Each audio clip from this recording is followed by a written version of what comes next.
오늘은 4차 산업혁명이라고 불리우는 기술의 진보에 맞춰서 인간의 역량은 어떻게 변해야 될 것이며 그것을 지원하는 시스템은 어떻게 바뀌어야 되는지에 대해서 말씀드리려고 합니다.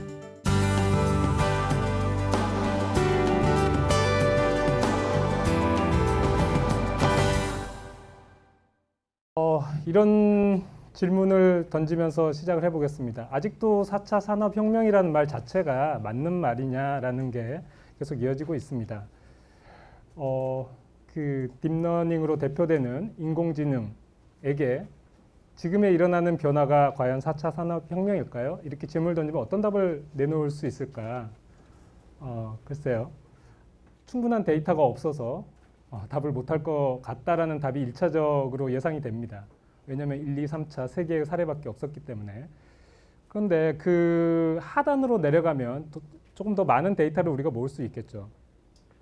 아마도 우리가 겪게 되는 산업의 굉장히 큰 변화, 소위 혁명적이라고 말할 수 있는 정도의 변화라고 하는 관점에서는 이견이 없을 거라고 생각이 됩니다.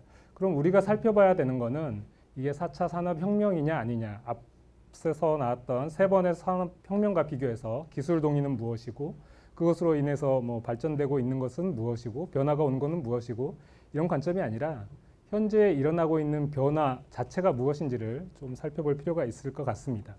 그 첫 번째는 산업의 변화겠죠. 산업의 변화에서 먼저 살펴볼 것은 시장에서의 가치입니다. 2015년도를 넘어서면서부터 굉장히 많은 유니콘 회사가 출몰을 하고 있습니다. 자, 아직 매출도 발생하지 않는 스타트업의 기업 가치가 1조 달러를 넘어선다는 것은 굉장히 시장에서 어떤 큰 변화가 일어날 것이고 거기에 대해서 이미 선점하고 있는 그런 플레이어가 없다는 뜻이죠. 굉장히 큰 변화가 나고 있다는 것을 보여주는 예라고 할 수 있습니다. 그 새로운 비즈니스 모델이 굉장히 자주 나타나고 있고 거기에 대해서 시장이 가치를 높게 봐주고 있다. 두 번째, 이 변화 속에서 이 기업들의 형태를 좀 살펴볼 필요가 있습니다. 뭔가 다른 회사의 형태를 띠고 있다는 겁니다. 이런 기업들을 기하급수적 기업이라고 하는데 소위 말하면 기하급수적인 기술들, 그 반도체를 비롯해서 매년 그 변화의 속도가 2배씩 올라가고 비용은 2배씩 떨어진다. 저희가 무어의 법칙에서 들었던 말이죠. 이런 식의 급속도로 발전하는 기술들을 기하급수적 기술이라고 하는데 이런 기술에 맞춰서 내부적인 조직의 기술을 새로 채택을 해서 그 기술들을 바탕으로 내 외부의 자원을 굉장히 효율적으로 활용하는 기업들을 말합니다. 대표적인 예를 보시면 에어비앤비는 종업원 1인당 객실수가 90배 이상, 그 다음에 로컬 모터스 같은 경우에는 신차 개발비가 기존 자동차 업체하고 비교하면 1000배 이상이 차이가 난다고 합니다. 우리가 알고 있는 테슬라라고 하는 회사 역시 종업원당 시가총액이 30배 이상 차이가 난다고 하죠. 이전에는 어느 정도 매출이 늘어나면 종업원 수가 비슷하게 따라가는 형태였는데 더 이상 이제 그런 그 논리가 적용이 되지 않는다는 거죠. 그래서 사람들이 일자리에 대한 걱정도 하기 시작하는 것 같습니다. 여기서 중요한 거는 주요 자원이 약간 무형에 관련된 자원들을 주로 기반하고 있다는 겁니다. 공유와 협력, 그리고 가장 중요한 정보제의 가치를 활용하고 있다는 것이죠. 이런 그 회사들이 등장하면서 나타나고 있는 경제 시스템의 변화도 살펴볼 필요가 있습니다. 공유 경제와 온디맨드 경제로 우리가 설명을 할 수가 있습니다. 공유 경제라고 하는 것은 그 기존에는 어떤 제품이나 서비스를 기반으로 시장이 형성이 되는데 그런 게 아니라 온라인 네트워크상에서 미사용 자산과 또 인적 자원을 공유하는 그 과정에서 어떤 가치가 발생하는 것을 원합니다. 이러다 보니까 그 온디맨드 경제, 그때그때 필요한 자원을 온라인 네트워크를 통해서 조달해서 쓰는 이런 경제가 점점 발전을 하게 되는 것이죠. 자, 이러면서 등장하는 말이 또 긱 경제라는 말이 있습니다. 긱 이코노미에서 말하는 긱은 그 원래는 그 재즈 공연장 주변에서 일회성으로 연주자를 채용해서 연주를 마칠 때 그때 채용되는 그 연주자들을 긱이라고 불렀다고 합니다. 조금 더 설명을 해드리면 근무 시간을 스스로 선택하고 복수의 고용주 아래에 있지만 유동적으로 일자리를 바꿀 수 있는 사람을 긱이라고 칭하고 있습니다. 최근에 발행된 맥킨지의 보고서를 보게 되면 소위 말하는 이런 긱 같은 인디펜던트 워커가 어느 정도 되고 있느냐 보니까 미국과 EU에서 약 1억 6천만 명 정도가 이미 이런 긱 워커로서 활동을 하고 있다라는 보고가 있었습니다. 여기서 재밌는 것은 이 긱 워커를 네 가지 타입으로 좀 분류를 하고 있습니다. 이게 자기가 좋아서 하는 것이냐, 그렇지 않는 것이냐, 또 경제적인 수입원으로서, 1차적인 수입원으로서 이 일을 하는 것이냐, 아니면 2차적인 걸로 하는 것이냐, 이렇게 봤는데, 대부분 이렇게 자가 고용이나 독립적으로 일하는 분들을 좋은 직업을 가졌다라고 우리가 보지 않는 시각이 있는데, 조금 다른 결과가 나옵니다. 주 수입원이지만 자기가 좋아하는 어떤 아이템을 가지고 일을 하는, 굉장히 전문적인 아이템을 가지고 일을 하는 캐주얼 어너가 가장 높은 비율로 나왔다는 것이죠. 이런 것이 가능한 것은 앞에서 말한 온디맨드 경제, 공유 경제 이런 것들이 약간 이제 주류로 등장하고 있다는 것을 보여주는 예라고 할 수가 있겠습니다. 자, 지금까지 최근에 일어난 산업의 변화의 특징들을 좀 살펴봤는데 이러한 변화가 과연 혁명으로 불릴 수 있을 것이냐 없을 것이냐는 속도와 범위에서 결정이 날 것 같습니다. 속도라고 하면 우리가 대처를 할 수 없을 정도로 빠르게 일어날 것이냐. 두 번째, 범위는 특정 영역에서만 일어나는 게 아니라 산업 전반에서 일어날 것이냐. 이렇게 볼 수가 있는 것이죠. 한 가지 예를 들어 보겠습니다. 속도에서 제가 재미있게 기억하고 있는 사례는 안젤리나 졸리의 사례입니다. 안젤리나 졸리는 2013년에 23andMe라고 하는 유전자 검사 회사에 검사 결과를 받고 아직 발병하지 않은 상태인데 유방 절제 수술을 받았습니다. 물론 미국이라는 나라가 유방 보건술에 관련된 보험 시스템이 굉장히 잘 돼 있다고 합니다. 기술도 발전해 있고요. 그러니까 이제 그런 거에 대한 부담감이나 불안감은 없는 상태에서 쉽게 결정을 했겠지만 문제는 그게 아니죠. 이게 제도화되지 않은 상태에서 그런 결정을 유명인이 함으로써 대중에게 엄청난 파급 효과가 미쳤다는 겁니다. 23andMe라는 회사에 유전자 검사를 의뢰하는 사람들은 늘어났고 시장 가치는 올라갔습니다. 그러다 보니까 FDA에서 이 회사를 가만히 두면 안 되는 상태가 되는 것이죠. 2015년도에 검사 키트의 판매와 분석 서비스를 중단하라고 명령을 내립니다. 그리고 앞으로 정식 의료기기로서 절차를 밟아서 등록을 해라. 그렇다고 해서 이게 전혀 무의미한 검사가 아니었거든요. 그래서 학문적으로 어느 정도 근거가 잡혀 있는 것부터 시작해서 의료기기를 신청하고 승인을 받기 시작합니다. 근데 더 놀라운 것은 그렇게 받는 의료기기의 허가의 유형이 일반 의료기기였어요. 무슨 얘기냐면 우리가 약국 가서 임신 진단 키트를 손쉽게 삽니다. 그런 거와 같다는 거죠. 자, 앞으로 유전자 검사를 하기 위해서는 굉장히 전문 기관에 갈 필요가 없어질 거라는 얘기입니다. 시장이 이렇게 돌아가니까 우리나라에서도 복지부에서도 이제 급한 발등에 불이 떨어졌습니다. 왜냐? 이게 미국 일이 아니라 여기에 대해서 관심이 있고 서비스를 받고자 하는 일부지만 해외 우편을 통해서 자기의 체액을 키트에 묻혀서 보내서 받는 이런 사례들이 나타나기 시작합니다.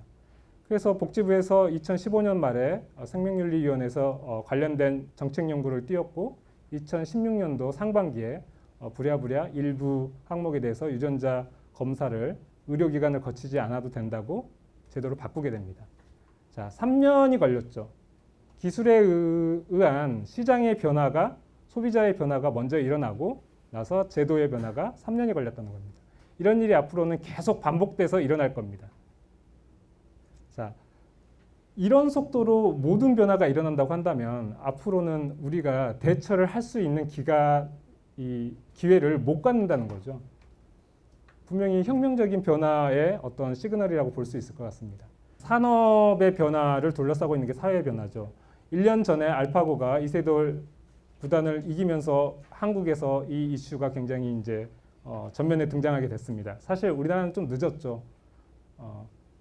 알파고라든지 왓슨이 등장한 거는 벌써 한 2011년, 13년, 이때부터 등장해서 퀴즈쇼, 뭐 체스 대회 이런 데서 두각을 나타내기 시작했고 뭐 호주의 금융회사에 취직을 하기도 했고 이런 변화가 이미 한 3, 4년 전부터 일어나고 있었습니다. 자, 그런데 1년 동안 우리 사회에서 어떤 변화가 일어났는지 한번 보죠. 바둑으로 좀 좁혀보겠습니다. 그 사이에 1년 사이에 이제 더 이상 인간은 대적할 수 없을 정도로 알파고는 발전을 하고 바둑을 은퇴하기에 이르렀습니다. 근데 그러고 나니까 어떤 변화들이 일어났냐면 바둑이 없어진 게 아니라 새로운 바둑 방식이 나타나기 시작하는 거죠.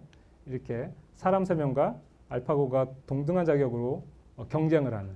자, 사람과 기계가 이제 별개의 존재가 아닌 것을 보여주는 예라고 볼 수 있겠습니다. 경쟁자가 될 수도 있고 파트너가 될 수도 있고 상사가 될 수도 있다는 걸 보여주는 거죠. 재밌는 거는 알파고와 커제가 마지막 대결을 할 때 번외 경기가 몇 경기 더 있었어요. 프로기사 6명이 힘을 합쳐서 알파고를 상대하는 상담기가 있었다고 합니다. 그런데도 졌죠. 그러니까 사람들이 섣불리 고유의 영역이 있고 그거를 합치면 뭐 기계를 앞설 수 있을 것이다. 이거를 장담하면 안 될 것 같다는 생각이 듭니다. 근데 저는 재밌게 본 그 번외기가 이거였어요. 그 복식 게임이 있었는데 알파고 A와 알파고 B의 9단과 8단, 구리 9단과 렌샤오 8단이 각각 복식을 이뤄서 경기를 했습니다. 물론 경기가 한 경기였기 때문에 이걸 가지고 판단할 수 없지만 일반적인 기력으로 본다면 9단이 이겼어야 되죠. 네, 8단이 이겼습니다. 그리고 여러 가지 이제 분석 기사가 나오는데 제가 제일 인상 깊게 봤던 기사는 이런 거였어요. 8단의 기사가 알파고의 기풍과 조금 더 비슷한 기풍을 가지고 있었다. 이런 거죠. 그러니까 인간끼리 경쟁에서 그동안 어떤 우리가 정해놓은 획일적인 기준에 따라서 조금 더 우수한 사람, 능력이 있는 사람 이렇게 평가받던 기준이 바뀔 수 있다는 것을 보여줍니다. 어떤 기준으로? 기계를 잘 이해하고 그 기계의 보조를 맞출 수 있는 능력이 뛰어나느냐, 그렇지 않느냐. 이런 능력이 더 중요해질 수 있다는 거죠. 그래서 이게 아마 대동소이하게 이런 대응책을 총론으로 내놓으시는 것 같아요. 4차 산업혁명에서 우리가 믿을 것은 젊은이들의 역량, 강화, 그리고 그것을 잘 활용할 수 있게 하는 시스템. 뭐 이 두 가지를 많이 말씀을 하시는 것 같습니다. 그게 틀린 말은 아닌 것 같은데 이제 강론을 정확히 찾아야 될 부분인 것 같고 강론을 찾을 때 조금 더 파격적으로 좀 접근할 필요가 있지 않을까 싶습니다. 미래 인재상에 대해서 몇 가지 분석 사례들을 좀 살펴보겠습니다. WEF 세계경제포럼에서 제시한 미래 인재상을 보게 되면 다음과 같은 부분들을 제시를 하고 있습니다. 비판적 사고 문제 해결력, 그 다음에 창의성 이 두 가지가 필요하다라고 보면서 함께 의사소통, 협력 능력도 중요하다 이렇게 표현을 하고 있습니다. 그리고 이런 것들이 가능하는데 좀 도움이 될 만한 인성들, 기본 캐릭터들이 무엇이 있느냐? 호기심, 일관성, 도전정신, 주도성, 리더십, 사회화 문화인식, 적응력 이런 겁니다.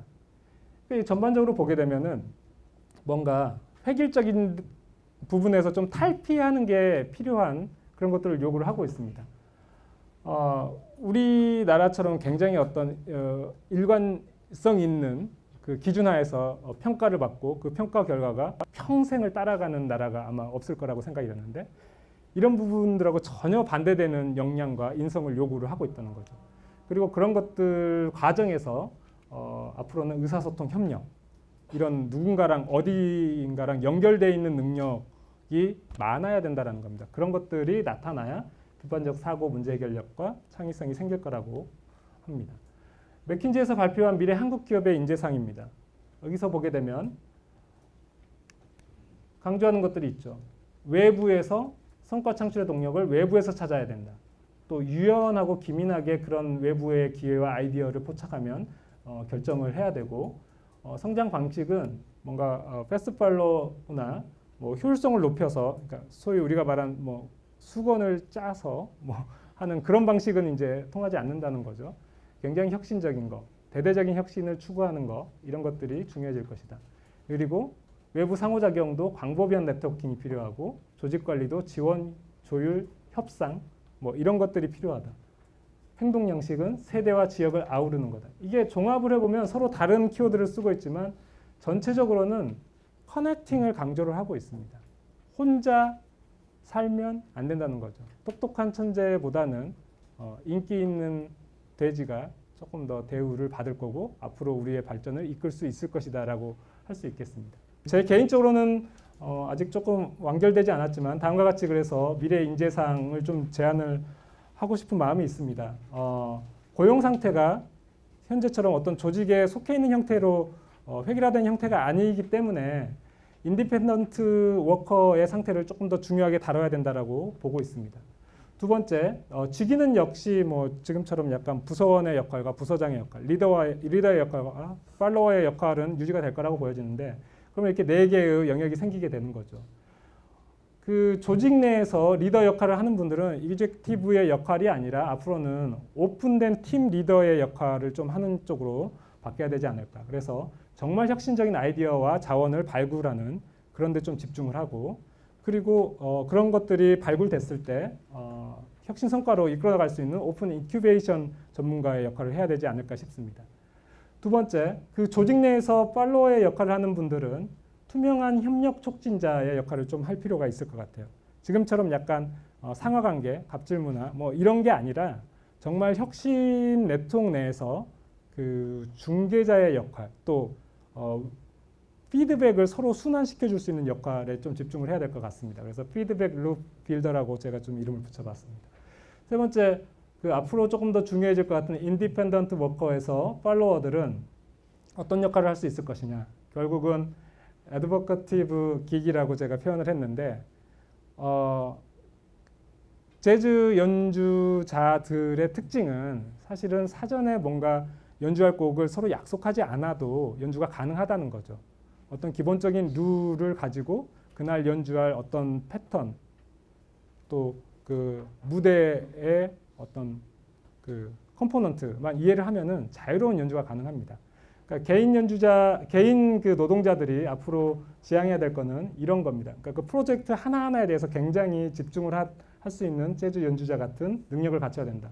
첫 번째는 데이터 시대에 그 데이터와 자기 고유의 컨텐츠를 생산할 수 있느냐. 보통은 컨텐츠 생산자는 저희가 많이 들어봤지만 데이터 생산자에 대해서는 아직 조금 생각을 많이 안 하시는 것 같아요.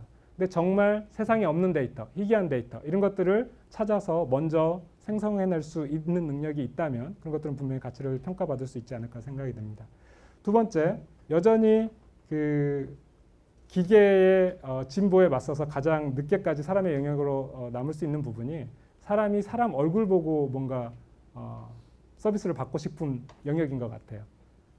사람이 사실 비합리적이고 비논리적이고 성격이 급변하고 이럴 때가 많지 않습니까? 그런 거를 굉장히 합리적인 알고리즘으로 이루어진 그 로봇이나 인공지능이 다 대응해 줄 수 있을까요? 없을 거라고 봅니다.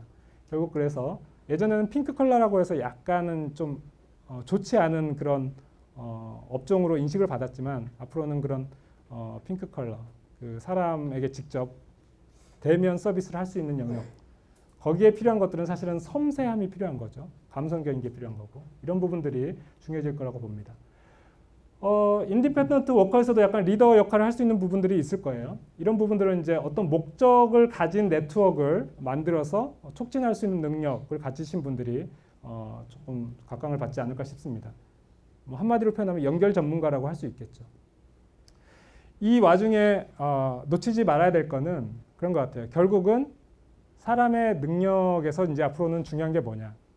인간의 고유한 능력, 기계와 차별적인 능력을 가진 사람일수록 대접을 받는다고 앞서서 많이 살펴봤습니다. 그러니까 다시 휴머니즘으로 돌아갈 수밖에 없는 것 같아요.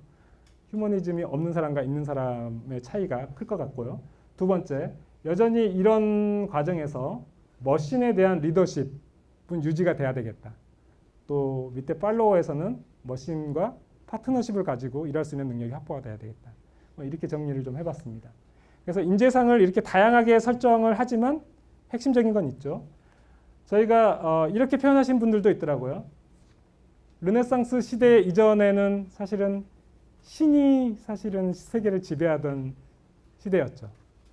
그러다가 뭐 여러 가지 정치적인 이해관계가 맞닥뜨려졌긴 했지만 르네상스 시대가 부흥을 하면서 인간 자체에 대한 관심이 높아지고 그것을 바탕으로 만들어진 여러 가지 예술 문학 작품들이 시장에서 가치를 인정받게 됩니다. 자, 스티브 잡스는 이미 뭐 사별을 했지만 우리가 인상적으로 기억하고 있는 것 중에 하나는 이런 겁니다. 아이폰에 감성을 입혔다라고 하는 평가를 받고 있죠. 길이는 길어나지만 폭은 아직도 어느 정도 유지가 되고 있습니다. 한 손에서 가지고 놀 수 있는 이 느낌을 버리지 않겠다는 거죠. 여기서 사람 자체에 대한 중요성을 여전히 보고 있다는 걸 볼 수 있습니다. 르네상스가 인본주의와 융합형 인재가 각광받는 시대였다고 한다면 앞으로 우리가 좀 추구해야 될 시대는 스마트 르네상스 시대라고 좀 명명해도 되지 않을까 싶습니다. 기술과 결합된 인본주의, 기술이 아무리 발전해도 살아남을 수 있는 인본주의가 무엇일지를 고민하면서 연결할 수 있는 새로운 연결에 대한 능력을 갖춰나가는 이런 인재가 앞으로 더 필요하지 않을까 싶습니다. 그런 과정이 된다면 기계 주도로 생산성 향상으로 이어지면서 좋은 일자리가 감소하고 양극화와 재분배 이슈가 늘어나는 그런 사회가 아니라 인간이 혁신을 주도하면서 일자리의 질도 향상되고 혁신 총량이 확대되는 그런 시대가 올 수 있지 않을까 예상을 해봅니다. 오늘 발표는 여기까지 마치겠습니다. 감사합니다.